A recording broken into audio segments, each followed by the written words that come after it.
Hello friends, मैं lucky आज सुनाने जा रहा हूँ एक कहानी ग्रांडमा स्टोरी बुक से।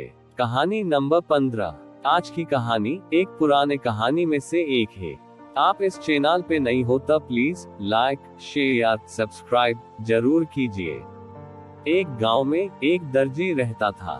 वह नेक दिल, दयालु और मिलनसार था। सभी गांव वाले अपने कपड़े उसी को सीने दिया करते थे। एक दिन दर्जी की दुकान में एक हाथी आया। वह भूखा था। दर्जी ने उसे केला खिलाया। उस दिन के बाद से हाथी रोज दर्जी की दुकान में आने लगा। दयालु दर्जी उसे रोज केला खिलाता। बदले में हाथी कई बार उसे अपनी पीठ पर बिठाकर सैर पर ले जाता। दोनों की घनिष्ठता देखकर गांव वाले भी हैरान थे। एक दिन दर्जी को किसी काम से बाहर जाना पड़ा। उसने अपने बेटे को दुकान पर बिठा दिया। जाते जाते वह उसे केला देते हुए कह गया कि हाथी आए तो उसे खिला देना। दर्जी का बेटा बड़ा शरारती था। दर्जी के जाते ही उसने केला खुद खा लिया। जब हाथी आया तो उसके शैतानी दिमाग में एक शरारत सूझी।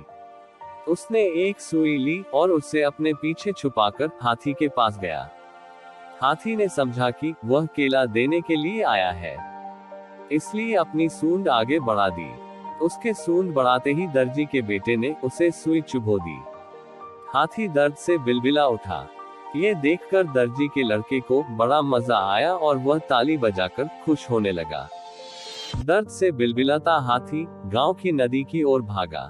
वहां जाकर उसने अपनी सूंड पानी में डाल दी। कुछ देर नदी के शीतल जल में रहकर उसे राहत महसूस हुई। उसे दर्जी के लड़के पर बड़ा गुस्सा आ रहा था। उसने उसे सबक सिखाने की ठानी और अपनी सूंड में कीचड़ भरकर दर्जी की दुकान की तरफ बढ़ा। दर्जी के लड़के ने जब फिर से हाथी को आते देखा तो सुई लेकर बाहर आ गया। वह हाथी के पास आते ही उसे सुई चुभाने के लिए आगे बढ़ा, मगर हाथी ने सूंड में भरा सारा कीचड़ उस पर उड़ेल दिया। लड़का दुकान के दरवाजे के सामने खड़ा था। वह ऊपर से नीचे तक कीचड़ से लथपथ हो गया। दुकान के अंदर भी छिटक गया और लोगों द्वारा दिए गए कपड़े भी गंदे हो गए। उसी समय दर्जी भी अपना काम निपटाकर दुकान वापस आया। वहां की ये हालत देखकर उसे कुछ समझ नहीं आया। उसने अपने बेटे से पूछा तो बेटे ने सारी बात बता दी। दर्जी ने बेटे को समझाया कि तुमने हाथी के साथ बुरा व्यवहार किया है, इसलिए उसने भी तुम्हारे साथ वैसा ही व्यवहार किया है। जैसा व्यवहार करोगे वैसा ही पाओगे। आज के बाद किसी के साथ बुरा मत करना। फिर दर्जी ने हाथी के पास जाकर उसकी पीठ सहलाई और उसे केला खिलाया। हाथी खुश हो गया। दर्जी के बेटे ने भी उसे केले खिलाए, जिससे हाथी और उसकी दोस्ती हो गई। उस दिन के बाद से हाथी दर्जी के बेटे को भी अपनी पीठ पर बिठाकर घुमाने लगा। अब दर्जी के बेटे ने शरारत छोड़ दी और सबसे अच्छा व्यवहार करने लगा।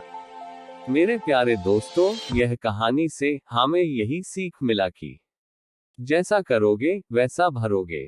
जैसा व्यवहार दूसरों से चाहते हो वैसा व्यवहार दूसरों के साथ करो। बुरे काम का बुरा नतीजा। दोस्तों, यह कहानी आपको कैसा लगा कमेंट करके जरूर बताना। ग्रांडमा स्टोरी बुक चैनल पे नई हो तो चैनल को लाइक शेयर सब्सक्राइब करके बेल बटन को जरूर दबाएं, ताकि इस चैनल का पहले वीडियो आप देख सके। Thank you for watching.